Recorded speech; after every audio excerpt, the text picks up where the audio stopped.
विज्ञान और वाणिज्य महाविद्यालय पनवेल हिंदी विभाग। आज का विषय है कोशिश करने वालों की हार नहीं होती। यह कविता SYBA की है, जो कि प्रश्न पत्र सेकंड के अंतर्गत पढ़ाई जाती है। मध्यकालीन एवं आधुनिक काव्य इस पाठ्यक्रम के अंतर्गत कोशिश करने वालों की हार नहीं होती, यह सोहनलाल द्विवेदी जी की कविता है।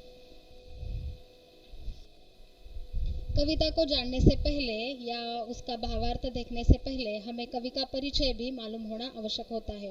तो सोहनलाल द्विवेदी हिंदी के राष्ट्रीय कवि माने जाते हैं और हिंदी के अत्यंत ख्यात कवि हैं। महात्मा गांधी पर अनेक भावपूर्ण रचनाएं इन्होंने लिखी हैं। अभिव्यक्ति में नितांत स्वाभाविकता और सच्चाई, यह उनकी रचनाओं की विशेषताएं मानी जाती हैं। भाषा बिल्कुल सरल है इनकी कविता की। और इनकी प्रमुख रचनाएं कौन सी है तो भैरवी, पूजा गीत, सेवाग्राम, प्रभाती, युगाधार, कुणाल और द्विवेदी जी की ये सभी महत्वपूर्ण रचनाएं मानी गई हैं। कविता को हम देखते हैं। कविता की पंक्तियां हैं, लहरों से डरकर नौका पार नहीं होती, कोशिश करने वालों की हार नहीं होती। सोहनलाल द्विवेदी जी यहाँ पर हमें कोशिश करने का महत्व बताते हैं। या फिर छोटी सी जो नौका है वो जब समुद्र में जाती हैं और लहरों से नहीं डरती, उस समय कोई भी वहाँ पर कोशिश क्यों न करो, लेकिन उन्हें उस समय किसी भी प्रकार की सफलता जो है कि हाथ में ही आती है।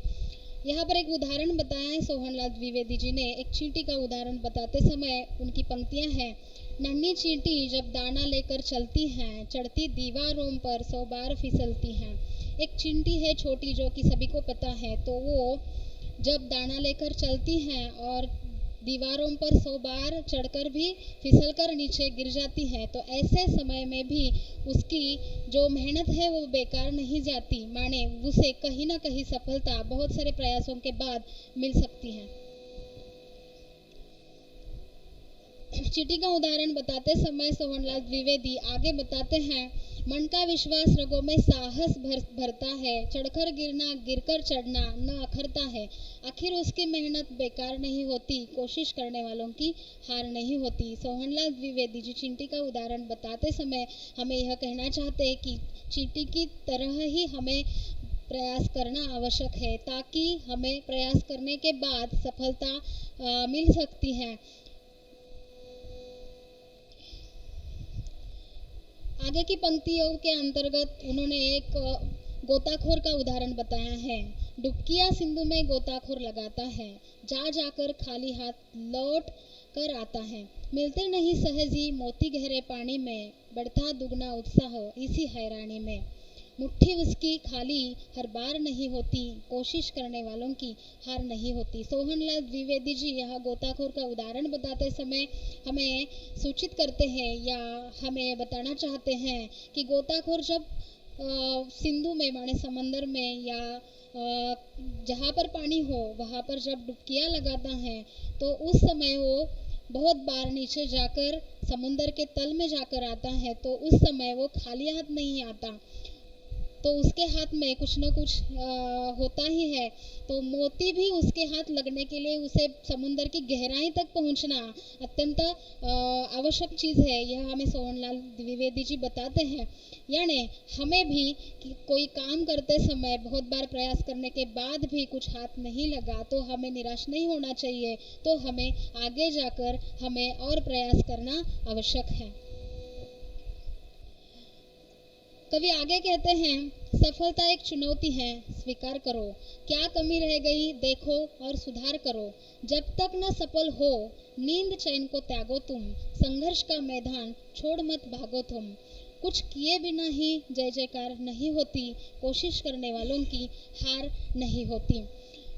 यहाँ पर सोहनलाल द्विवेदी जी फिर हमें यह बताना चाहते हैं कि असफल होना एक प्रकार की हमारे लिए चुनौती होती है, न कि हमें उस समय निराश होना चाहिए, तो उसे हमें स्वीकार करना चाहिए और हमें क्या कमी रह गई इसे हमें देखना चाहिए और उसमें सुधार करना आवश्यक है। जब तक हम सफल नहीं होते तब तक हमें नींद चैन भी त्यागना चाहिए।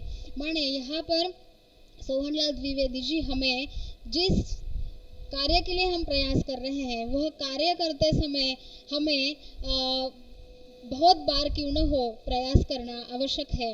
कवि आगे कहते हैं कि संघर्ष का मैदान छोड़ मत भागो तुम। माने जिस कार्य के लिए हम आगे बढ़े हैं वो कार्य जब तक सफल नहीं होता, जब तक पूरा नहीं होता, तब तक हमें हमारा वो संघर्ष का मैदान जो है उसे छोड़कर नहीं भागना चाहिए। माने हमें ज़्यादातर ज़्यादा प्रयास करना यहाँ पर आवश्यक है, यह सोहनलाल द्विवेदी जी बताते हैं। उनका आगे कहना है कि कुछ किए बिना जय जयकार नहीं होती, कोशिश करने वालों की हार नहीं होती। माने कवि को यहाँ हमें समझाना है, यह संदेश देना है कि हमें जय जयकार पाना है तो हमें कुछ न कुछ करना आवश्यक है। जिन जिन लोगों को अभी तक प्रसिद्धि मिली होगी उन लोगों ने कुछ न कुछ कार्य किया है या बहुत सारे प्रयास किए हैं, इसीलिए उनको जय जयकार प्राप्त होती है। तो यहाँ पर कवि का कहना है कि हमें अगर जय जयकार प्राप्त करनी है या दूसरों की नज़र में हमें कहीं पे तो ऊंचा स्थान प्राप्त करना है तो हमें कुछ न कुछ कार्य अत्यंत परिश्रम किए बिना नहीं मिल सकता। इसीलिए हमें सफलता पाने के लिए प्रयास करना अत्यंत आवश्यक है। धन्यवाद। यहाँ पर सोहनलाल द्विवेदी जी ने कविता का संदेश यह बताया है कि हमें कुछ भी सफलता मिलने से पहले बहुत सारे प्रयास करना अत्यंत आवश्यक है। तो सोहनलाल द्विवेदी जी एक राष्ट्रीय कवि होने के नाते उन्होंने हमें पूरे राष्ट्र में रहने वाले लोगों को यहाँ पर कुछ न कुछ सूचित करने का प्रयास किया है। धन्यवाद।